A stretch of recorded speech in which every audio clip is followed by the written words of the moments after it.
മുള്ളൂർ കായലിൽ ഹെൽമറ്റ് അണിഞ്ഞ നിലയിൽ മൃതദേഹം. തൃശൂർ തോളൂർ പഞ്ചായത്തിലെ അടാട്ട് ഐനിക്കാട് മുള്ളൂർ കായലിലാണ് സംഭവം. തലയിൽ ഹെൽമറ്റ് വെച്ച നിലയിൽ അടാട്ട് സ്വദേശി പ്രസാദിന്റെ മൃതദേഹമാണ് കണ്ടെത്തിയത്. വിവരങ്ങളുമായി ശരത്ത് ഓങ്ങല്ലൂർ കൂടി ചേരുന്നുണ്ട്. ശരത്ത്, എന്താണ് ഉണ്ടായത്? അതായത് ഈ വാഹനം സഞ്ചരിച്ചിരുന്ന വാഹനം നിയന്ത്രണം വിട്ട് ഈ കായലിലേക്ക് വീണു, അങ്ങനെ ഉണ്ടായ അപകടം, അങ്ങനെ വേണോ കരുതാൻ?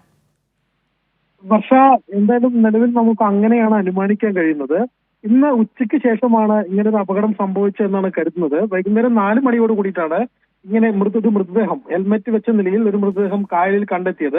ഇലക്ട്രിക് സ്കൂട്ടറാണ് അദ്ദേഹം ഉപയോഗിച്ചിരുന്നത്. ഇലക്ട്രിക് സ്കൂട്ടർ നിയന്ത്രണം വിട്ട് കായലിലേക്ക് മറിഞ്ഞതാകാം അപകട കാരണമെന്നാണ് പോലീസിന്റെ പ്രാഥമിക നിഗമനം.